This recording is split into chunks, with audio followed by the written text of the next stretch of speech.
السلام علیکم ورحمۃ اللہ وبرکاتہ۔ بسم اللہ الرحمن الرحیم۔ الحمد للہ والصلاة والسلام علی رسول اللہ وعلی آلہ واصحابہ اجمعین۔ محترم خواتین حضرات، آپ سن رہے ہیں درس قرآن پارہ نمبر 21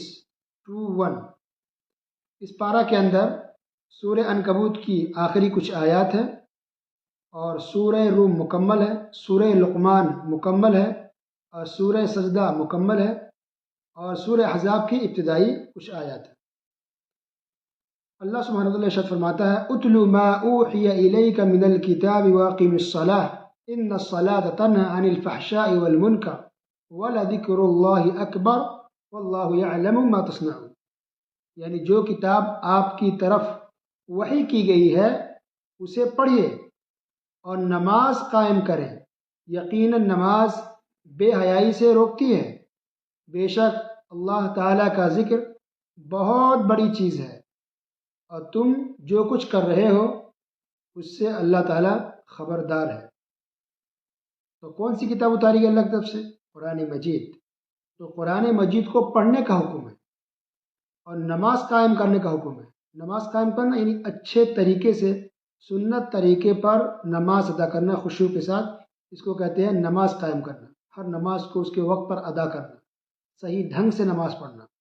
نماز تو بہت سارے لوگ پڑھتے ہیں، لیکن کیا آپ صحیح سے پڑھ رہے ہیں؟ کیا آپ سنت طریقے پر پڑھ رہے ہیں یا باپ داداؤں کے طریقے پر پڑھ رہے ہیں؟ تو سنت طریقے پر نماز کو پڑھنا ضروری ہے، اس کو کہتے ہیں نماز قائم کرنا۔ نماز بے حیائی سے انسان کو روکتی ہے۔ جو انسان نمازی ہوتا ہے وہ گناہوں سے، بے حیائی کی چیزوں سے بچتا ہے، رکتا ہے۔ تو یہ نماز کے بہت سارے فائدے ہیں پڑھنے کے، دنیا میں فائدہ ہے اور آخرت میں فائدہ ہے۔ تو ان فائدوں میں سے ایک فائدہ یہ بھی ہے کہ نماز پڑھنے والا انسان الحمدللہ بہت سارے گناہوں سے بچا رہتا ہے۔ نماز کی برکت سے، نماز کی وجہ سے انسان بہت سی غلطیوں، نافرمانی سے بچ جاتا ہے الحمدللہ۔ اللہ نے کہا کہ اللہ کا ذکر بہت بڑی چیز ہے، تو ذکر ہمیشہ انسان کو کرتے رہنا چاہیے۔ اللہ تعالیٰ کا ہمیشہ ذکر کرے، یہ بہت عظیم اور بہت بڑی عبادت ہے، اللہ کا ذکر کرنا، اللہ تعالیٰ کو یاد کرنا۔ اور اللہ تعالیٰ ہر چیز سے باخبر ہے، ہر چیز کا علم اللہ تعالیٰ کو ہے۔ ہم کھلے عام کوئی کام کریں یا چھپ کے اکیلے میں کریں، اچھا انسان وہ ہے جو تنہائی بھی اچھا ہو۔ موقع ملے کسی کو دھوکہ دینے کا مگر دھوکہ نہ دے، موقع ملے کہ وہ بےایمانی کر سکتا مگر نہ کرے، موقع مل رہا کہ وہ ہڑپ کر جائے مگر نہ کرے۔ یہ اصل ایمان ہمارا ہے۔ تو اللہ نے کہا نا واللہ یعلم ما تصنعون، جو کچھ تم کرتے ہو اللہ تعالیٰ جانتا ہے، اللہ دیکھ رہا ہے، اللہ سن رہا ہے، سب کچھ اللہ کو خبر ہے ہر چیز کی۔ لہٰذا کبھی بھی موقع ملنے سے نافرمانی اللہ تعالیٰ کی نہیں کرنی چاہیے۔ موقع مل رہا کہ آپ کسی کا ہڑپ کر سکتے ہیں، زمین رکھ لیں، پیسہ رکھ لیں، سامنے والے کو معلوم نہیں ہے، پھر بھی آپ ایمانداری سے چلیے، یہ اصل ایمان ہے۔ کیونکہ اللہ دیکھ رہا ہے، لوگوں کو پتہ نہیں چل رہا، ہم آپ کو نہیں دیکھ پا رہے، آپ مجھے نہیں دیکھ پا رہے، پر اللہ تعالیٰ تو دیکھ رہا ہے، اللہ کو سب معلوم ہے۔ ہماری ہر حرکت پر اللہ تعالیٰ کی نظر ہے، اور اللہ تعالیٰ کو سب معلوم ہے، اور فرشتے اس کو لکھتے رہتے ہیں۔ بہت سے لوگ ہمارے سماج میں ایسے ہیں جو موقع کی تلاش میں رہتے ہیں، کہاں موقع ملے کسی کی زمین ہڑپ کر لے، کہاں موقع ملے پیسے کسی کا مار لے، کہاں موقع ملے کہ کوئی چیز بےایمانی کر لے، کہاں موقع ملے کہ ظلم کر لے، کہاں موقع ملے کہ کسی کو دھوکہ دے دے، کہاں موقع ملے کسٹمر کو چونا لگا دے۔ کسٹمر نیا ہے، نہیں معلوم ہے، تو آپ جو مناسب ریٹ ہے وہ آپ سے لیجیے۔ کیوں آپ 100 روپے کا سامان کو 1000 میں بیچ رہے ہیں؟ بیچارہ نیا آدمی ہے، سیدھا سادہ آپ پر بھروسہ کر کے سامان لے رہا ہے اور آپ اس کو بیوقوف بنا رہے ہیں۔ کبھی کسی کا دھوکہ فراڈ نہیں کرنا چاہیے، نہ پڑوسی کے ساتھ، نہ رشتہ داروں کے ساتھ، اور نہ باہر والوں کے ساتھ۔ بہت سے لوگ کسی کو دھوکہ دے کے یا بیوقوف بنا کے فخر محسوس کرتے ہیں کہ ہم بہت قابل ہیں، ہم نے سامنے بیوقوف بنا دیا، ہم نے جھوٹ بول کے اس کو ٹال دیا، وہ پیسہ مجھ سے مانگ رہا تھا قرض، میں نے اس کو جھوٹ بول کر کے، جھوٹے بہانہ کر کے ہم نے اس کو بیوقوف بنا دیا۔ بیوقوف آپ نے نہیں بنایا، آپ خود بیوقوف بن رہے ہیں۔ اللہ تعالیٰ سب دیکھ رہا ہے، اللہ کے آپ کا گناہ لکھا جا رہا ہے۔ غلط کام کر کبھی آپ خوش نہ ہو، کسی کو بیوقوف بنا کے، کسی کو دھوکہ دے کے کبھی آپ خوش نہ ہو، کیونکہ یہ بیوقوف بنا نہیں رہے ہیں بلکہ خود آپ بیوقوف بن رہے ہیں۔ آپ کے کھاتے میں گناہ لکھا جا رہا ہے، گناہ بڑھتا جا رہا ہے، آپ گناہوں کے دلدل میں پھنستے جا رہے ہیں، اور یہ کوئی خوشی کی اور کمال کی بات نہیں ہے۔ تو تلاوت کا کیا مقصد ہونا چاہیے؟ قرآن کی تلاوت کرنے کا حکم ہے، ایک تو یہ کہ اس لیے ہم تلاوت کریں کہ اجر و ثواب ملے، جیسے ابھی ہم رمضان میں تلاوت کر رہے ہیں. کچھ لوگ صرف رمضان میں تلاوت کرتے ہیں، قرآن کو اٹھا کے طاق میں رکھ دیتے ہیں اور پھر اگلے سال اتارتے ہیں. اتنے افسوس کی بات ہے، استغفر اللہ. رمضان کا مطلب کہ زیادہ پڑھنا ہے، اس کا مطلب یہ نہیں کہ رمضان کو اٹھا کر رکھ دینا ہے. قرآن کی تلاوت ہمیشہ کرنی چاہیے ہر مسلمان کو، اجر و ثواب کے لیے، نیکی پانے کے لیے. تو تلاوت کا ایک مقصد یہ ہو کہ اجر و ثواب ملے. دوسرا کہ غور و فکر کرنا چاہیے، سمجھنے کی کوشش کرنا چاہیے. آپ کو عربی نہیں آتی ہے تو اب ترجمہ کے ساتھ قرآن کو پڑھیں. تیسرا مقصد یہ ہے قرآن کی تلاوت کا کہ تعلیم و تدریس ہو، یعنی قرآن سیکھے یا سکھائے. نہیں آتا تو ہم سیکھیں گے، اگرچہ ہماری عمر بہت زیادہ ہو گئی ہے ابھی بھی ہم سیکھیں گے. علم سیکھنے میں، قرآن سیکھنے میں، حدیث سیکھنے میں شرمانا نہیں چاہیے. بہت سے صحابہ کرام ہیں جو بڑی عمر میں انہوں نے قرآن سیکھا ہے، بعد میں جا کے وہ مسلمان ہوئے اور دین کو سیکھا، قرآن کو سیکھا. تو علم سیکھنے کے لیے عمر فکس نہیں ہے. آپ شادی شدہ ہیں، آپ بچے والے ہیں، آپ کے پاس نواسا اور نواسیاں ہیں، پوتا اور پوتیاں ہیں، پھر بھی آپ قرآن سیکھیے، بلا جھجک سیکھیے. یہ آپ کی خوش نصیبی ہوگی کہ دیر آئے درست آئے اور قرآن سیکھنے اور دین کو سیکھنے کی آپ کوشش کرنا. چوتھا مقصد تلاوت کا یہ ہونا چاہیے واضح و نصیحت، یعنی واضح و نصیحت. جب ہم بیان کریں، تقریر کریں، کسی کو بات بولیں تو قرآن کی آیت کا استعمال کرنا چاہیے، پڑھنا چاہیے، سنانا چاہیے. اس سے انسان کے دل پر اثر ہوتا ہے قرآن کی آیت پڑھنے کا. اس کے بعد اللہ تعالیٰ نے یہ بیان فرمایا کہ اگر کہیں پر کسی کو عبادت کرنے میں دشواری ہو رہی ہے تو اس جگہ کو چھوڑ کر کے کہیں اور جگہ ہجرت کر کے چلے جانا چاہیے. اللہ نے کہا کہ ہماری زمین تو بہت وسیع ہے، بہت بڑی ہے، ہجرت کر کے دوسرے ملک میں چلے جائیں، دوسرے علاقے میں چلے جائیں، دوسرے صوبہ میں چلے جائیں، دوسرے ضلع میں چلے جائیں، دوسرے گاؤں میں چلے جائیں. کچھ لوگ جو پکڑ کے رکھتے ہیں اپنی زمین، اپنا گاؤں، اپنا خاندان، اپنا ایریا، کیسے چھوڑ دیں، یہاں ہم پیدا ہوئے کیسے چھوڑ دیں، لوگ کیا کہیں گے، لوگ کیا کہیں گے، اسی کے چکر میں لوگ اپنی زندگی کو، اپنے ایمان کو، اپنی عزت آبرو کو برباد کر دیتے ہیں. جہاں بھی انسان جس جگہ میں ہو، اگر دشواری ہو رہی ہے دین پر عمل کرنے میں، پریشانی ہو رہی ہے رہنے میں، اس جگہ کو چھوڑ کر کہیں اور چلے جائے. جیسا کہ مکہ کے اندر مسلمانوں کو جب ستایا جا رہا تھا تو مسلمانوں نے مکہ چھوڑ کے، لیکن کتنی مکہ سے بڑی مقدس افضل جگہ دنیا میں کوئی ہے نہیں، اس کے باوجود بھی صحابہ کرام مکہ چھوڑ کے حبشہ چلے گئے تھے، دوسرے ملک میں چلے گئے تھے، کیونکہ وہاں پر مکہ میں اس وقت اسلام پر عمل کرنا مشکل ہو رہا تھا ان کے لیے. اور پھر بعد میں مسلمانوں نے مدینہ کی طرف ہجرت کی، اور پھر بہت سارے مسلمان اپنے اپنے ملکوں کو چھوڑ چھوڑ کر کے مدینہ آئے. تو ہجرت قیامت تک کے لیے ہے، قیامت تک کے لیے مسلمانوں کے لیے درس ہے، یہ عبرت ہے، یہ بات ہے کہ آپ جہاں کہیں بھی ہوں وہاں رہنے میں اگر آپ کو دشواری ہو رہی ہے، دین پر عمل کرنے میں مشکل ہو رہی ہے، کافروں کی طرف سے مشکل ہے یا بدعتیوں کی طرف سے مشکل ہے یا اپنے خاندان کی طرف سے پریشانی مشکل ہے، وہ جگہ چھوڑ کے کہیں اور چلے جائیں. ایسی جگہ چلے جہاں آپ اچھے سے اسلام پر، دین پر عمل کر سکیں. یہ اسلام کا طریقہ ہے اور اس میں کوئی شرم والی بات نہیں ہے. اس سے انسان کی عزت کم نہیں ہوتی ہے. یہ جہالت والی عزت ہے جو لوگ خود سے بنا لیا ہے کہ اپنے باپ دادا کی زمین کو چھوڑ کے ہم کیسے چلے جائیں. لا حول ولا قوت الا باللہ. اس کے بعد اللہ تعالیٰ نے یہ بیان فرمایا کہ کافروں نے مسلمانوں کو، مکہ کے مسلمان تھے، ان کو یہ کہنا شروع کر دیا تھا کہ اے مسلمانوں، اگر تم لوگ حق پر ہو، تمہارا مذہب، تمہارا دھرم صحیح ہے، تو پھر تم اتنے غریب کیوں ہو، تم اتنے کمزور لاچار کیوں ہو؟ تو اللہ تعالیٰ نے جواب دیا، اللہ یبسط الرزق لمن یشاء من عبادہ ویقدر لہ، کہ اللہ تعالیٰ جس کو چاہتا ہے اپنے بندوں میں سے بہت زیادہ رزق دیتا ہے، مالدار بنا دیتا ہے، اور اللہ تعالیٰ جس کو چاہتا ہے تنگی میں ڈال دیتا ہے، غریب اور مسکین بنا دیتا ہے. تو یہ اللہ کا فیصلہ، اللہ کی مرضی ہے. اس کا تعلق انسان کے اچھے برے ہونے سے نہیں ہے. رزق کا تعلق انسان کے اچھے اور برے ہونے سے نہیں ہے. یہ تو اللہ کا طریقہ ہے. اللہ جس کو چاہتا ہے رزق بہت دیتا ہے، اللہ جس کو چاہتا ہے غریب بناتا ہے. لیکن کوئی غریب ہے تو اس کا مطلب یہ نہیں ہے کہ اللہ اسے ناراض ہے، اور کوئی مالدار ہے تو اس کا مطلب بالکل نہیں ہے کہ وہ بہت زیادہ اللہ اسے خوش ہے. بالکل یہ مطلب نہیں ہے. اس لیے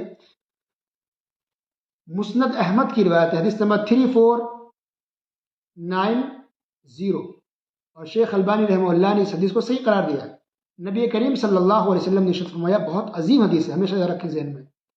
آپ صلی اللہ علیہ وسلم نے ارشاد فرمایا، ان اللہ یعطی الدنیا من یحب ومن لا یحب، کہ اللہ تعالیٰ دنیا، دولت، پیسہ، زمین، جائیداد اس کو بھی دیتا ہے جس کو اللہ پسند کرتا ہے، اور اس کو بھی دے دیتا ہے اللہ جس کو پسند نہیں کرتا ہے۔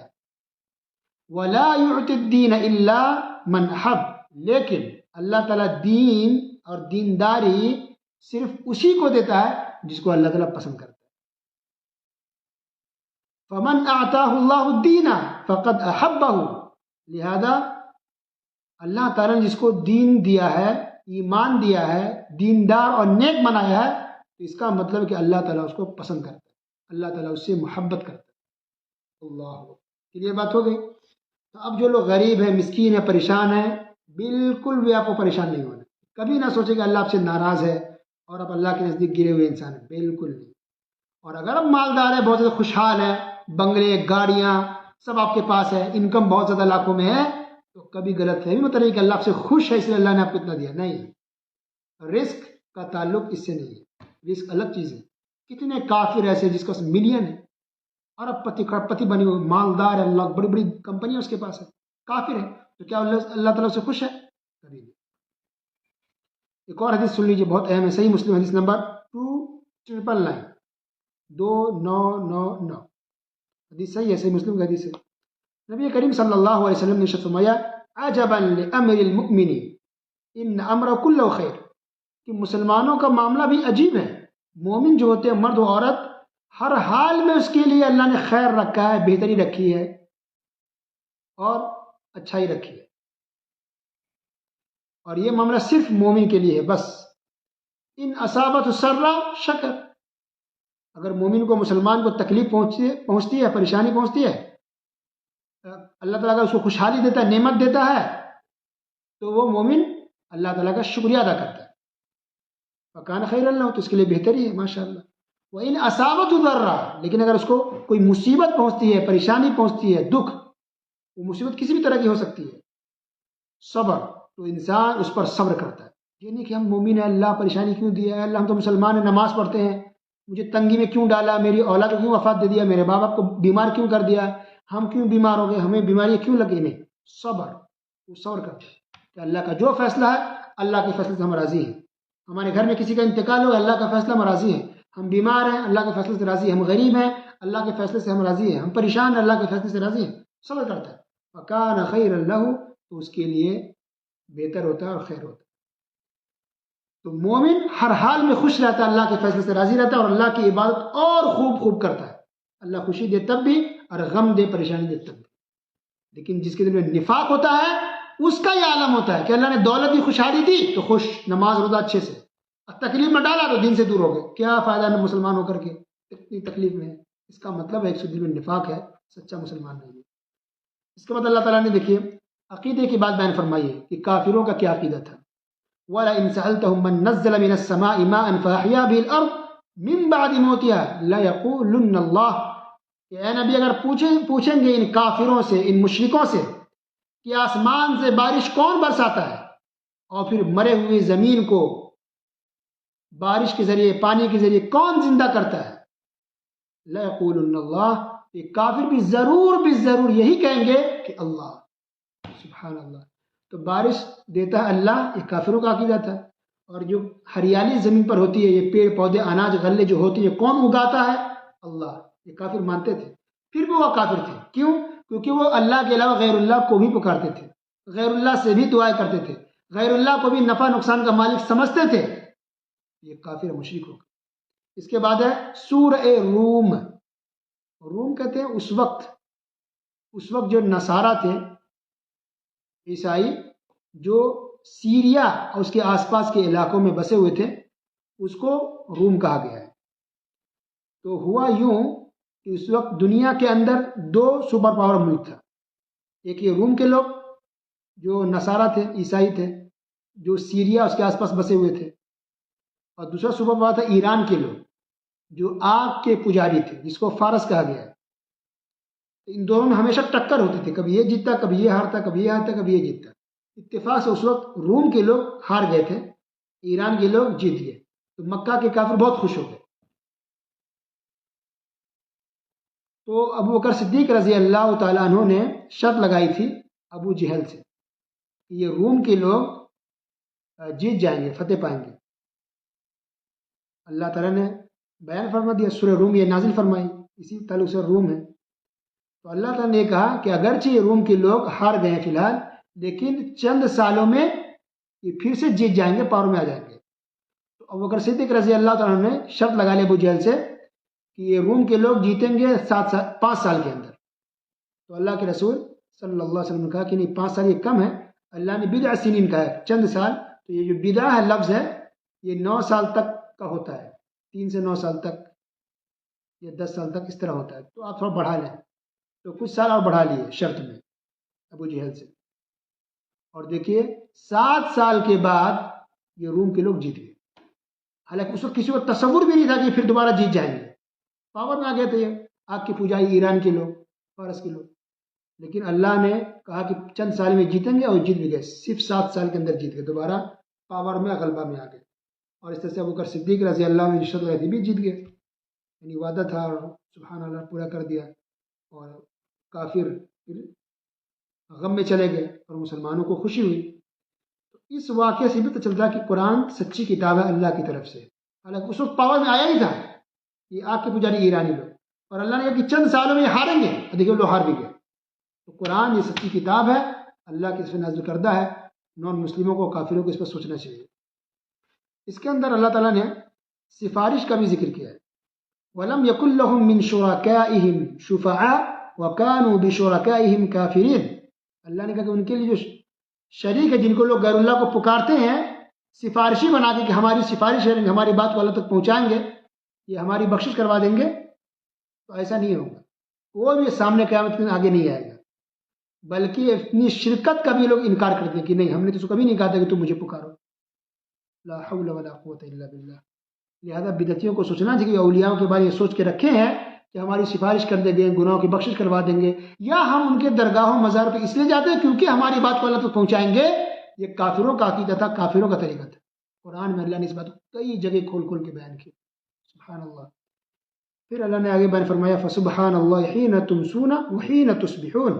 صبح و شام اللہ کی تسبیح بیان کرتے رہو، اللہ کی پاکی بیان کرو. صبح کے اذکار ہیں، صبح کے اذکار پڑھنی چاہیے. شام کے اذکار ہیں، شام کے اذکار شام میں پڑھیں. سونے کے اذکار ہیں، اس وقت پڑھنی چاہیے. آپ کو یاد نہیں تو کتاب دیکھ کے پڑھیں.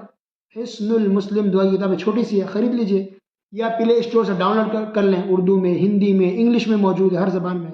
حسن المسلم تو کتاب دیکھ کر کے پڑھیے. صبح کے اذکار پڑھیں فجر کے بعد، شام کے اذکار پڑھیں عصر کے بعد، مغرب سے پہلے پہلے. خود پڑھیے، بچوں کو پڑھنے کی تعلیم دیجیے، سمجھائیے، پڑھیے. 10 سے 15 منٹ آپ کو لگے گا اذکار پڑھنے میں. روزانہ پڑھنی چاہیے اذکار. بہت زیادہ جو ثواب ہے صبح شام کے اذکار پڑھنے کا. پلس یہ جو ہے جادو، جن، جنات، نظر بد، آفت، مصیبت، بلا، تو یہ اذکار پڑھنے سے انسان اللہ کی حفاظت میں آ جاتا ہے. اللہ تعالیٰ محفوظ فرما لیتا ہے، اللہ بچا کے رکھتا ہے. بلاؤں سے، مصیبتوں سے انسان بچتا ہے. ہم جن کو نہیں دیتے، کسی کی نظر پر ہم نہیں جانتے کس کی نظر لگ جائے. تو یہ اذکار ہم پڑھ لیں گے تو ہم محفوظ ہو جائیں گے، اللہ کی حفاظت میں ہو جائیں گے. اور پھر پلس جو پڑھنے کا جو ثواب ہے وہ تو ملے گا ہی. بہت زیادہ نیکیاں ہیں، بہت عظیم عبادت ہے ذکر و اذکار کرنا. اس میں لوگوں کو غافل نہیں ہونا چاہیے. روزانہ خود بھی پڑھیں، گھر والوں کو پڑھنے کو کہیں. اللہ تعالیٰ نے اس کے اندر بہت سی نشانیوں کو گنوایا کہ اللہ تعالیٰ کی بہت سی نشانیاں ہیں. انسان کو اللہ نے مٹی سے پیدا کی، بھی ایک بہت بڑی نشانی کہ مٹی سے انسان بن گیا. کتنی بڑی بات ہے، اللہ اکبر. پھر جو انسان کی بیویاں ہیں وہ بھی انسان میں سے ہی، یہ بھی بڑی بڑی اللہ کی نشانی اور اللہ کی رحمت ہم پر. اگر انسان کی بیوی جنات میں سے ہوتی تو کیا ہوتا؟ بیوی روز پٹکتی شوہر کو اٹھا کے، ہے نا، سڑکوں پر لے آ کے کہیں بھی پٹک دیتی، مار دیتی. لیکن بیوی بھی انسان میں سے ہی ہے. اور پھر یہ کہ دونوں کا جمتا ہی نہیں، ایک انسان ایک جنات، کھان میں، پینے میں، بات چیت میں ہمیشہ خوف میں رہتا، ڈرا ہوا. لیکن بیوی اور شوہر دونوں انسان ہیں تو کتنی آپس میں محبت ہوتی ہے، الفت، محبت، چاہت، ہمدردی. ایک دوسرے کو دکھ درد میں شوہر بیوی شریک رہتے ہیں، ایک دوسرے کی ہیلپ کرتے ہیں، ایک دوسرے کی مدد کرتے ہیں، ایک دوسرے کے ساتھ اچھا سلوک کرتے ہیں، پیار محبت سے اچھے سے زندگی گزارتے ہیں، اللہ کی بات میں لگے رہتے ہیں، بچوں کی اچھی سے تربیت کرتے ہیں. یہ بہت بڑی اللہ کی نعمت اور رحمت ہے. پھر انسانوں کی زبانیں کتنی ہیں ہم لوگوں کی، اردو، ہندی، انگلش، فارسی، تاملی تمل ناڈو کا، کیرلا کی زبان ملیالم الگ ہے. کتنی زبان ہے، اللہ ایک ملک کے کتنی، بہت سے افریقہ کی کتنی زبانیں ہیں. سواحلی زبان ہے، مالی زبان ہے، فلپینی زبان الگ ہے، چائنیز زبان الگ ہے، فرینچ الگ ہے. کتنی زبان ہے. یہ بھی اللہ کی بہت بڑی نشانی ہے. ساری زبان کس نے سکھائی؟ اللہ نے سکھائی ہے. ساری زبانوں کو اللہ تعالیٰ جانتا ہے. انسان اپنی اپنی زبان میں اللہ سے بات کرتا ہے، اللہ سے دعائیں کرتا ہے، اللہ کی بات کرتا ہے، اور اللہ ان کی دعاؤں کو سنتا ہے، ان کی فریاد کو سنتا ہے.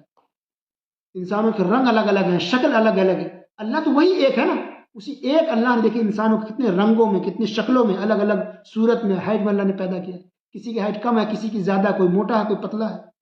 تو اسی میں پتہ چلا کہ اگر کسی انسان کی ہائٹ کم ہے، کم قد ہے، تو اس کو کم ہائٹ کے سے چڑھانا نہیں چاہیے. کوئی عورت چھوٹی ہے، کوئی مرد چھوٹا ہے، تو اس کو ناٹا، بھٹا یا جو بھی اس طرح کر کے گڈھا کہہ کے چڑھانا بولنا، یہ گناہ ہے. استغفر اللہ. وہ تو اللہ نے بنایا انسان کا، کیا اس میں کوئی قصور ہے؟ نہیں. کیا ہمارا اس میں کوئی دخل، کوئی لینا دینا ہوتا ہے کہ کیا ہم اپنی مرضی سے اللہ مجھے لمبا بنا تو ہم لمبا بن جاتے ہیں، اللہ مجھے چھوٹا بنا تو ہم چھوٹا ہو جاتے ہیں؟ ایسا ہوتا ہے؟ نہیں. انسان کا تو ذرہ برا کچھ ہے ہی نہیں. وہ تو اللہ جس کو جیسا بنا دے، چھوٹا لمبا. تو جب انسان کے اس میں کوئی قصور نہیں ہے، کوئی غلطی نہیں ہے، کیوں آپ کسی انسان کو اس کے چھوٹے ہائٹ کی وجہ سے اس کو برا بلا کہتے ہیں، اس کو چڑھاتے ہیں، اس کو تنگ کرتے ہیں؟ تو گناہ ہے. رنگ کی وجہ سے کسی کو کالیا کالیا بولتے ہیں، گناہ ہے. گناہ ہے. استغفر اللہ. لا حول ولا قوت الا باللہ. اس بلکہ اللہ کی نشانی ہے. انسان کا ایمان اور مضبوط ہونا چاہیے. وہی ایک اللہ ہے جس نے آپ کو لمبا بنایا، کسی کو چھوٹا بنایا، کسی کو گورا بنایا، کسی کو موٹا، کسی کو پتلا بنایا. اللہ کے ہاتھ میں، اللہ کے کنٹرول میں کسی انسان کے اس میں کوئی لینا دینا نہیں ہے. پھر انہوں نے توحید کی باتیں سمجھائی مثال دے کر کے. توحید کی مثال: ضرب لكم مثلا من انفسكم هل لكم مما ملكت ايمانكم من شركاء فيما رزقناكم فانتم فيه سواء. لوگ شرک کرتے نا، اس کو مثال دے کے سمجھایا جا رہا ہے. کیسے تم لوگ شرک کرتے ہو، آرام سے بیٹھے ہو شرک کر اللہ حول ولا قوت الا باللہ. یہ بتاؤ کہ اللہ تعالیٰ تمہارے میں سے خود تمہارے اندر سے مثال بیان کر رہا ہے کہ تمہارا جو غلام ہے، کہ کیا تم اپنے غلام کو اپنے مال میں برابر کے شریک بنا لو گے؟ جیسے اب کے پاس گھر ہے، دکان ہے، زمین ہے، پراپرٹی ہے، تو آپ آدھا لو اور آدھا غلام کو دے دو گے، وارث بنا لو گے غلام کو؟ نہیں نا. تو پھر کیسے اللہ کی توحید میں، اللہ کی بات میں لوگوں کو شریک بناتے ہو، پارٹنر بنا دیتے ہو؟ کیسے غیر اللہ کو پکارتے ہو؟ اپنی جائیداد میں غلام کو پارٹنر نہیں بنا سکتے ہو، شریک نہیں بنا سکتے ہو، بلکہ اس کی مزدوری دیتے ہو، ہدیہ تحفہ دیتے ہو بس، لیکن برابر کی حصے دار نہیں بناتے ہو اپنی جائیداد میں. اس کو پسند بھی نہیں کرتے ہو. کیسے پسند کرتے ہو کہ اللہ کے بعد میں غیر اللہ کو شریک کرو؟ کیسے پسند کرتے ہو غیر اللہ سے دعا کرو؟ کیسے پسند کرتے ہو غیر اللہ کے جانور ذبح کرو؟ کیسے غیر اللہ کے نام کی نذر و نیاز نکالتے ہو؟ کیسے غیر اللہ کے نام کا فاتحہ کرتے ہو؟ کیسے غیر اللہ کے نام کے کونڈے نکالتے ہو؟ تو شرک ہے کھلا ہوا. لا حول ولا قوت الا باللہ. کبھی بھی غیر اللہ کے نام کی نذر و نیاز نہیں نکالنا چاہیے. یہ فاتحہ کرانا، یہ سب کا لوگ کراتے ہو، سب صحیح نہیں ہے. اسلام میں سب طریقہ نہیں سکھایا گیا. ہر چیز کے لیے دلیل مانگے لوگوں سے، پوچھیں ان لوگوں سے کہ اللہ کے رسول صلی اللہ علیہ وسلم نے، صحابہ کرام نے کب یہ کام کیا ہے اور کس حدیث سے یہ بات ہے، یا قرآن کی کس صورت میں بات لکھی ہوئی ہے. دلیل مانگنا شروع کریں، انشاءاللہ آپ کے عقیدے کی اصلاح ہو جائے گی. پھر اللہ نے آگے بیان فرمایا: ظہر الفساد فی البر والبحر بما کسبت ایدی الناس. کہ سمندروں کے اندر، خشکی پر، زمینوں پر جو فساد پھیلا ہے وہ لوگوں کے ہاتھوں کی کمائی ہے، لوگوں کے گناہوں کی وجہ سے ایسا ہو رہا ہے. کیوں؟ لیذیقہم بعض الذی عملوا لعلہم یرجعون. تاکہ لوگوں کو ان کے بعض عمل، بعض گناہوں کا مزہ چکھا دے، اس کو عذاب دے، تاکہ لوگ الرٹ ہو جائیں، گناہوں کو چھوڑیں، سیدھے راستے پر آ جائیں. لعلہم یرجعون، تاکہ توبہ استغفار کریں، اللہ کی طرف لوٹیں، پلٹیں اور ایک اچھا انسان بنیں. تو پتہ چلا کہ ہمارے سماج، سوسائٹی میں اگر پریشانی، تنگی، مصیبت، پریشانی آ رہی ہے تو یہ ہمارے گناہوں کا نتیجہ ہے. اس لیے دوسروں کو کوسیں، کسی کافر کو گالی دیں، یہ فلاں ایسا، یہ فلاں ایسا، یہ حاکم ایسا، یہ ایسا نہیں. اپنے آپ کو دیکھیے، اپنی ہم اصلاح کریں. ہمارے گناہوں کی وجہ سے یہ پریشانیاں، یہ مصیبتیں ہمیں آتی ہیں. اور پھر اللہ نے آگے بیان فرمایا کہ مردے سنتے نہیں، آپ مردوں کو نہیں سنا سکتے. تو اللہ نے قرآن میں صاف طور کا مردے نہیں سنتے، پھر بھی مسلمان مردوں کے پاس سب سے زیادہ جاتے ہیں. یہ سمجھ میں نہیں آتا کہ کچھ مسلمانوں کا دماغ کا کیا ہو گیا ہے. ایسا درگاہ مزار پہ جاتا ہے، ایسا لگتا ہے کہ مرنے کے بعد کسی کے اندر کوئی خاص پاور آ جاتا ہے نا. یعنی زندہ انسان سے آج کل لوگ مردہ پر بھروسہ کرتے ہیں. زندہ انسان سے لوگ مردوں کے پاس جاتے ہیں، وفات شدہ لوگوں کے پاس جاتے ہیں، قبروں کے پاس زیادہ جاتے ہیں. کہ مرنے کے بعد کون سا پاور آتا ہے مردے کے پاس؟ یہ لوگ دوڑ دوڑ کے دیوانہ بن کے بھاگے جا رہے ہیں، دوڑے جا رہے ہیں قبروں پر، درگاہوں پر، مزاروں پر دعائیں مانگنے کے لیے، ان سے فریاد کرنے کے لیے، اور ان کو مشکل کشا سمجھ لیتے ہیں. ایسا کون سا پاور مرنے کے بعد آتا ہے یار؟ سوچیے ذرا. جبکہ مرنے کے بعد، وفات پانے کے بعد انسان ایک دم بے جان ہو جاتا ہے. آپ اپنے ہاتھوں سے غسل دیتے ہیں، پلٹتے ہیں، کفن پہناتے ہیں. ایک کفن اگر پہنا دے، ایک کپڑا، مردہ اٹھ کے بولے گا ارے مجھے ایک کفن کیوں دیا، تین کیوں نہیں دیا؟ بولے گا نہیں. تو جب اتنا نہیں بول سکتا ہے تو کیسے اس کو پکارتے ہیں؟ اگر آپ اس کو ڈیٹول صابن سے نہا دیں تو بولے گا مردہ اس صابن سے کیوں نہا رہا ہے، دوسرے صابن سے نہاؤ؟ کبھی آج تک کسی مردے نے بولا ہے؟ نہیں۔ اگر کسی کو کھاٹ پر، گاؤں دیہات میں کھاٹ کھٹیا سے اس پر لے کے جاتے ہیں تو کبھی بولا مردہ اٹھ کر کے اس پہ کیوں لے کے جا رہے ہو، تابوت لاؤ، تابوت جو خوبصورت اچھا ہوتا ہے، کبھی بولا ہے؟ مٹی اتنا کیوں رکھ دیا، کم رکھو مٹی، زیادہ مطلب مجھے بھاری لگ رہا ہے، کبھی بولتے ہیں؟ اتنے مجبور ہے مردے بیچارے کہ جو بول نہیں سکتے، کچھ نہیں کر سکتے، مکھی بیٹھ کو ہٹا نہیں سکتے ہیں، بغل میں بیٹھنے والا انسان مکھی بھگاتا ہے، ہٹاتا رہتا ہے مردے کے اوپر سے جب انتقال ہوتا ہے تو جو انسان مکھی نہیں بھگا سکتا، صابن نہیں بدل سکتا، کھاٹ نہیں بدل سکتا، مٹی نہیں ہٹا سکتا، آپ سے بات نہیں کر سکتا، تو کیسے آپ کی پریشانی کو دور کر سکتا؟ کیسے ان کے پاس جا رہے ان سے دعائیں کریں؟ بلکہ وہ خود ضرورت مند ہوتے ہیں، ہمیں ان کے لیے دعا کرنی چاہیے، اللہ ان کی مغفرت فرما، اے اللہ ان کے گناہوں کو بخش دے، اے اللہ ان کے نیک عمل کو قبول فرما۔ وہ خود ضرورت مند ہوتے ہیں ہمارے، ہمیں چاہیے کہ ان کے لیے کچھ کریں۔ اللہ اکبر۔ اس کے بعد سورہ لقمان۔ یہ جو لقمان تھے، حضرت لقمان، یہ کوئی نبی پیغمبر نہیں تھے، کہ نیک انسان تھے، اچھے دیندار انسان تھے، مومن تھے۔ اور لقمان حکیم، یہ حکیم مطلب یہ ڈاکٹر کے حساب سے وہ حکیم نہیں تھے، نیک دیندار ہونے کے ساتھ بہت عقل مند تھے، اللہ نے بہت عقل دیا تھا، بہت ذہین تھے، دور اندیش تھے، پرہیزگار تھے، تو زیادہ عقل ہونے کی وجہ سے، بہت سمجھدار ہونے کی وجہ سے ان کو حکیم کہا جاتا ہے، حکمت کی بات کا، اچھی باتیں بتاتے تھے، اس لیے ان کو لقمان حکیم کہتے ہیں۔ یہ صورت مکی ہے، تو حضرت لقمان کا اس میں ذکر ہے، اس لیے اس کا نام سورہ لقمان رکھا گیا ہے، اور اس کے علاوہ اور بھی بہت ساری باتیں اس صورت کے اندر بیان کی گئی ہے۔ تو الف لام میم تلک آیات الکتاب الحکیم، اللہ نے کہا کہ یہ کتاب ہے، یہ اللہ کی طرف سے ہے، نازل کردہ ہے، یہ جو آیات ہیں قرآن مجید کے اللہ کی طرف سے ہے۔ ہدی و رحمۃ للمحسنین، یہ قرآن کیوں بھیجا گیا ہے، یہ قرآن کی آیات کس لیے ہیں؟ یہ اچھے لوگوں کے لیے، نیک لوگوں کے لیے ہدایت کے لیے ہے اور رحمت کے لیے۔ سبحان اللہ۔ تو ہم سب کی انسانوں کی رحمت اور رہنمائی کے لیے اس قرآن کو بھیجا گیا ہے۔ تو ہمیں رہنمائی کیسے ملے گی؟ صرف تلاوت کرنے سے نہیں، ترجمہ پڑھنے سے، تفسیر پڑھنے سے، قرآن کا درس سننے سے، تفسیر کا درس جوائن کرنے سے، سننے سے ہمیں ہدایت اور رہنمائی ملے گی کہ اس میں اللہ نے کیا کہا ہے۔ اس میں اللہ نے نماز کا ذکر کیا ہے کہ جو نماز پڑھنے والے لوگ ہیں وہی کامیاب ہوں گے، نماز۔ سبحان اللہ۔ آگے اللہ نے شد فرمایا وَمِنَ النَّاسِ مَن يَشْتَرِي اللَّهْوَ الْحَدِيثِ، کہ کچھ لوگ ایسے ہیں جو لہو کی چیزیں خریدتے ہیں، یعنی ایسی چیزیں خریدتے ہیں جو بیہودہ چیزیں ہیں، بیکار کی چیزیں ہیں۔ اور یہ کیوں خریدتے ہیں؟ تاکہ لوگوں کو اللہ کی راہ سے بغیر علم کے گمراہ کر دیں، بھٹکا دیں، اور اس کو مذاق کی چیزیں بناتے رہتے ہیں۔ اولئک لہم عذاب مہین، یہ ایسے لوگ ہیں جس کے لیے رسوا کن عذاب ہے، دردناک عذاب۔ تو لوگ خریدتے ہیں، جو لوگ خراب چیزیں، گانے بجانے کی چیزیں خریدتے ہیں، یہ چھوٹا گناہ نہیں، بہت بڑا گناہ ہے۔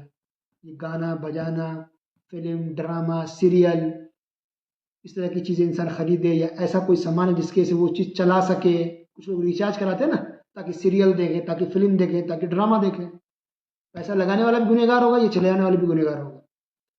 کچھ لوگ میوزک بجانے کا سامان خریدتے ہیں، گھر میں رکھتے سجا کے، بچوں کو دیتے ہیں، سپورٹ کرتے ہیں، میوزک بجا، اس کو آرٹ، فنکار، اداکارہ، گلوکارہ، یہ سب نام دیتے ہیں، اسٹار، یہ فلم اسٹار ہے، یہ اداکارائیں ہیں، یہ سپر اسٹار ہیں۔ استغفر اللہ، کیسے سپر اسٹار ہو سکتا ہے جو خود اتنا گھٹیا کام کر رہا ہے، اتنا گرا ہوا کام کر رہی ہے؟ یہ سپر اسٹار کیسے لوگ ہو سکتے ہیں؟ یہ اداکارہ کیسے ہو سکتی ہے؟ یہ ستارہ، اس کو ہم کیسے کہہ سکتے ہیں؟ یہ تو سماج کی سب سے گھٹیا لوگ ہیں، یہ خود گناہ کا بے حیا کا کام کرتے ہیں اور ہماری نسل کو برباد کرتے ہیں۔ سماج میں لڑکے، لڑکیاں، عورتیں جو گمراہ و بھٹک رہی ہیں، اس کی ایک بہت بڑی وجہ فلم بھی ہے، یہ ڈرامہ، یہ سیریل بھی ہے، جس کے سماج کا بہت بڑا ایک طبقہ گمراہ ہو رہا ہے ان لوگوں کی وجہ سے۔ اس کو آپ عزت دیتے ہیں، اہمیت دیتے ہیں، ان کو لیے رسوا کن عذاب ہے۔ اس لیے کبھی بھی خراب چیزیں نہ خریدنا چاہیے اور نہ خرید کر کے کسی کو دینا چاہیے، چاہے بچے کتنا بھی روئیں، چیخیں، چلائیں، غلط چیزوں میں اس کا ساتھ نہیں دینا ہے۔ اب یہاں سے شروع ہو رہا ہے لقمان، جو تھے حضرت لقمان، انہوں نے اپنے بیٹے کو کیا وصیت کی اور کیا نصیحت کی، وہ دیکھیے۔ لا تشرک باللہ، لقمان کہتے ہیں کہ اے میرے بیٹے، تم اللہ کے ساتھ شرک مت کرنا۔ کیوں؟ ان الشرک لظلم عظیم، شرک سب سے بڑا ظلم ہے۔ پھر اور کیا نصیحت کی؟ نصیحت اور یہ کی کہ نیکی ہو یا برائی ہو، تھوڑا بھی اگر ہو تو اللہ تعالیٰ قیامت میں اس کو ضرور حاضر کرے گا۔ پھر اسی طرح آپ نے یہ بھی کہا کہ نماز پڑھتے رہنا، ہمیشہ نماز مت چھوڑنا، ہمیشہ نیکی کا حکم دیتے رہنا اور برائی سے لوگوں کو روکتے رہنا اور مصیبت کے وقت صبر کرتے رہنا۔ یہ بھی نصیحت فرمائی کہ منہ مت پھلانا، منہ مت پھلانا، اکڑ کے مت چلنا، تکبر اور گھمنڈ سے مت رہنا، بلکہ اپنی آواز کو پست رکھنا، آواز دھیری رکھنا، کیونکہ سب سے جو خراب آواز سمجھی جاتی ہے وہ گدھے کی آواز ہے، کیونکہ گدھا بہت زور سے چیخ کر کے بولتا ہے۔ یہ وہ نصیحتیں ہیں جو انہوں نے اپنے بیٹے کو کی۔ تو ایک وہ تھے اور ایک آج ہم ہیں کہ ہم اپنے بیٹوں کو اور اپنی بیٹیوں کو کیا یہ سب نصیحتیں کرتے ہیں، دین کی باتیں بتاتے ہیں، کیا بیٹھا کر کے اچھی تربیت اس کی کرتے ہیں؟ سوچیے، تھوڑا نہیں، بہت سوچیے۔ اس کے بعد اللہ تعالیٰ نے ماں باپ کے ساتھ حسن سلوک کرنے کا حکم دیا۔ اللہ اکبر! ماں باپ کے ساتھ حسن سلوک کرنا، ان کی تربیت کرنا کتنا اہم ہے، کتنا ضروری ہے، فرض ہے۔ ماں باپ کے ساتھ حسن سلوک کرنا، ان کی خدمت کرنا، ان کا خیال رکھنا، بیوی کا بھی خیال رکھنا، بچوں کا بھی خیال رکھنا اور ماں باپ کا خیال رکھنا۔ اچھا، یہاں پر بہت سے مرد کنفیوز ہو جاتے ہیں، پریشان ہو جاتے ہیں یا افراد و تفرید کے شکار ہوتے ہیں۔ کچھ لوگ ایسے ہیں جو صرف ماں باپ کی بات مانتے ہیں، ماں باپ کی خدمت کرتے ہیں، ماں باپ کے پیچھے لگے رہتے ہیں، اب بھی بچوں پر دھیان نہیں دیتے۔ یہ بالکل غلط ہے۔ کچھ لوگ ایسے ہیں جو بیوی بچوں کے پیچھے دیوانہ بنے رہتے ہیں، ان کا خیال رکھنا، ان کو خرچے دے سکتے، اور ماں باپ کو چھوڑ دیتے ہیں۔ یہ بھی غلط ہے۔ ماں باپ کو بھی لے کے چلنا ہے اور بیوی بچوں کو بھی لے کے چلنا ہے، دونوں کو لے کے چلنا ہے۔ یہ دونوں کی ذمہ داری ہمارے سروں کے اوپر ہے، ہمارے کندھوں کے اوپر ہے، ہم پر فرض ہے بیوی بچوں کا بھی خیال رکھنا اور ماں باپ کا بھی خیال رکھنا۔ اللہ نے جو ہمیں رزق دیا ہے، جو ہماری سیلری ہے، جو آمدنی، اس کے حساب سے۔ اللہ تعالیٰ کسی کو بھی نہیں کہا کہ تم 50,000 دو، 10,000 دو، نہیں، جو جس انسان کی کمائی ہے، انکم ہے، جو استطاعت ہے، جو طاقت ہے، اس کے حساب سے وہ انسان ماں باپ کا بھی خیال رکھے اور بیوی بچوں کا بھی خیال رکھے، دونوں کو لے کے چلنا۔ کوئی انسان اگر ایک کو چھوڑے تب بھی وہ دین سے بھٹک گیا ہے، اس کے لیے سخت عذاب ہے۔ تو اعتدال ہے، انصاف ہے، بیچ راستے میں کو چلنا، نہ دائیں ہونا نہ بائیں ہونا۔ اس کے بعد اللہ تعالیٰ نے یہ کہا کہ اگر تم لوگ دنیا کے تمام درختوں کا قلم بنا لو، پیڑ پودوں کا قلم، پین بنا لو، یہ سمندر کی سیاہی بنا لو، روشنی بنا لو، انک بنا لو، اور پھر اور بھی 7 سمندر لے آؤ اور اس کی سیاہی، اس کے پانی سے روشنائی بنا لو، اور پھر لکھو اللہ کی تعریف، لکھتے جاؤ لکھتے جاؤ، اللہ کی تعریف ہی لکھو، اور اللہ نے جو نعمتیں عطا کی ہمیں اس کو لکھتے جاؤ۔ اللہ نے کہا سب کچھ ختم ہو جائے گی، قلم ختم ہو جائے گا، قلم گھس کر کے ختم ہو جائے گا لکھ لکھ کے، یہ سمندر، یہ پانی کی روشنائی جو آپ نے بنائی ہے وہ سب لکھ لکھ کے ختم ہو جائے گا، لیکن اللہ کی تعریف ختم نہیں ہوگی، اللہ کی نعمتوں کا ذکر ختم نہیں ہوگا۔ تو چونکہ ابھی پین قلم آ گیا نا، اسے لکھ دیتے ہیں، لیکن پہلے آپ نے بچپن میں دیکھا ہوگا کہ پہلے لکڑی کے قلم بنائے جاتے تھے، اور پھر ایک دوات ہوتا تھا، اس میں روشنائی ہوتی تھی، اس میں ڈبا کے لکھتے تھے، ڈباتے قلم کو لکھتے تھے پہلے۔ یہ تو پین ابھی آ گیا، اب بس سمجھ میں آ گئی ہوگی۔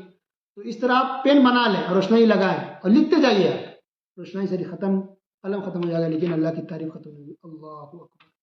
تو ہمیں رات دن اللہ کی تعریف کرنی چاہیے، اپنی نہیں، رات دن اللہ کی بڑائی بیان کرنی چاہیے، اللہ کی حمد و ثنا میں لگے رہنی چاہیے، اپنے گھر والوں کی نہیں۔ جس کو دیکھو آج کل اپنی تعریف کرے گا، گھر والوں کی تعریف کرے، اسی میں لگا ہوا، لا حول ولا قوت الا باللہ۔ اپنی تعریف کرنا تو اسلام میں منع ہے۔ تعریف یہ کوئی اور آپ کی تعریف کرے پیٹ پیچھے، یہ آپ اچھے انسان ہیں، خود اپنے منہ میاں مٹھو بننا یہ اچھا طریقہ نہیں، غلط ہے، منع ہے، استغفر اللہ۔ اور آخر میں اللہ نے بیان فرمایا کہ قیامت کا علم صرف اللہ کے پاس ہے، بارش کب ہوگی یہ اللہ ہی جانتا ہے۔ مشین سے لوگ بتا دیتے ہیں، لیکن اللہ وہ آثار پیدا کرتا ہے نا، وہ حالات اللہ پیدا کرتا ہے، مشین سے اندازہ ہوتا ہے کہ ہاں بارش ہونے والی ہے، تو وہ حالات بھی اللہ ہی پیدا کرتا ہے، ٹھیک ہے۔ پھر یہ کہ بارش کہاں پر ہوگی، کتنے قطرے کہاں پر گریں گے یہ بتا سکتا کوئی؟ اس لیے لوگ بارش ہونے والی ہے، بس امید کی جاتی ہے، لیکن اس جگہ پر کتنا ملی لیٹر پانی گرے گا، کہ 1 گلاس سے 2 گلاس، کوئی بتا سکتا ہے؟ اللہ!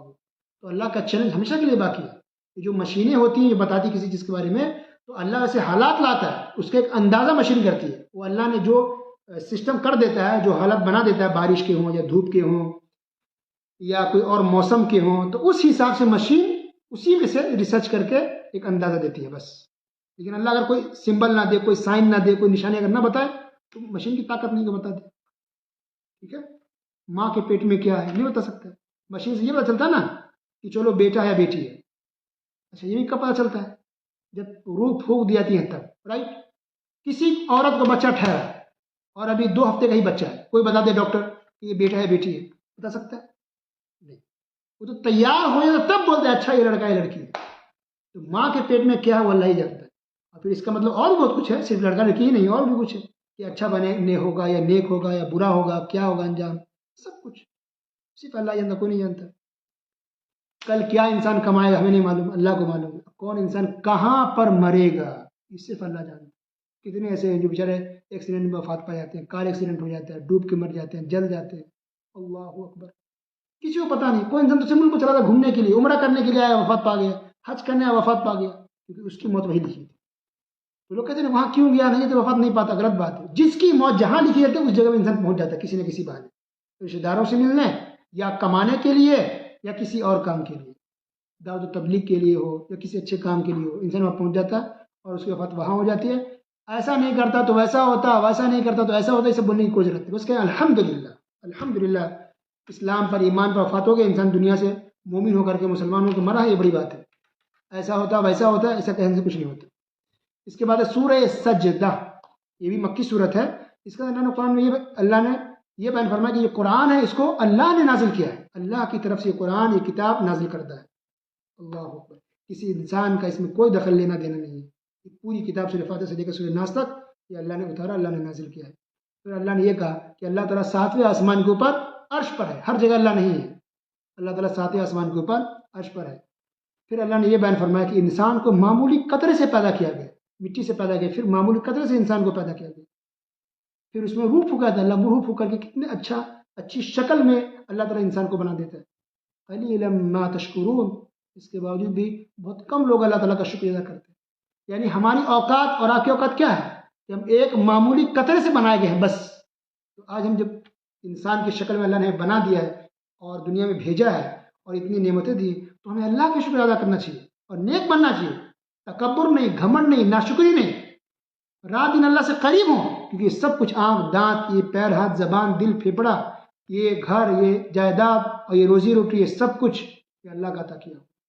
اسی بات کو اللہ نے قرآن میں کئی جگہ احساس دلایا انسانوں کو. انسان کیوں تکبر کرتا ہے, انسان کیوں نافرمانی کرتا ہے, اللہ کے دین سے انسان کیوں دور ہے.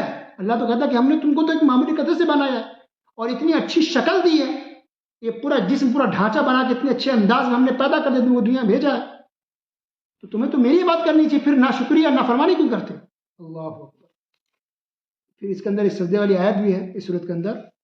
اور پھر کافروں نے اعتراض بھی یہ کیا کہ ہم جب مر جائیں گے, مٹی میں مل جائیں گے, پھر کیا ہم دوبارہ زندہ ہوں گے. تو اللہ نے کہا کہ ہاں دوبارہ تو زندہ ہوگے. قل یتوفاکم ملک الموت الذی وکل بکم ثم الی ربکم ترجعون. کہ تم پر تو فرشتے مقرر ہیں, فکس ہے پہلے سے ہی, وہ تمہاری روح کو قبض کریں گے, روح کو نکالیں گے, تمہیں موت آئے گی اور پھر تم سب کے سب اللہ کے پاس ہی, اپنے رب کے پاس ہی لوٹ کر کے جاؤ. اللہ. تو کسی کو قبر میں دفن کیا جائے تب بھی, اور ڈوب جائے تب بھی, اور جلا دیا جائے تب بھی, سب کو اللہ دوبارہ زندہ کرے گا. دوبارہ ہر ایک کو اللہ زندہ کرے گا اور فرشتے سب سے سوال کریں گے.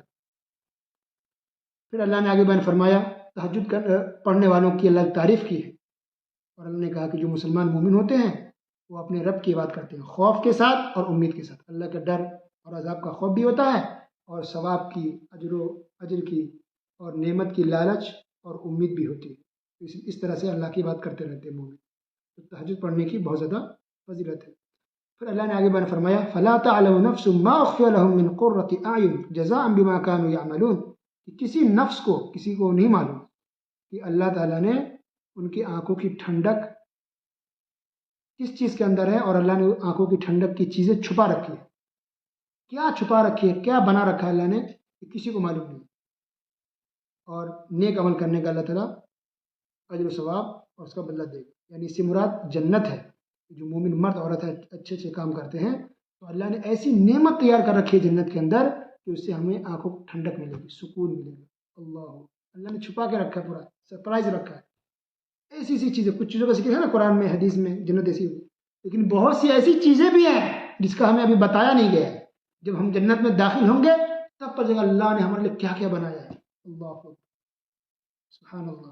اللہ نے جنتیوں کا ذکر کیا اور پھر اللہ نے جہنمیوں کا بھی ذکر کیا کہ جہنمی لوگ جو نافرمان ہیں وہ جہنم میں داخل ہوں گے. اور پھر اللہ نے آگے بیان فرمایا کہ اللہ کے پیغام کو لوگوں تک پہنچا دو، بس یہی ہمارا کام ہے، پھر اللہ تم سے سمجھ لے گا۔ اللہ تعالی ہم سب کو سننے کے ساتھ ساتھ عمل کرنے کی توفیق عطا فرمائے، آمین۔ وصلی اللہ علی نبینا محمد وعلی آلہ وصحبہ اجمعین۔ السلام علیکم ورحمۃ اللہ وبرکاتہ۔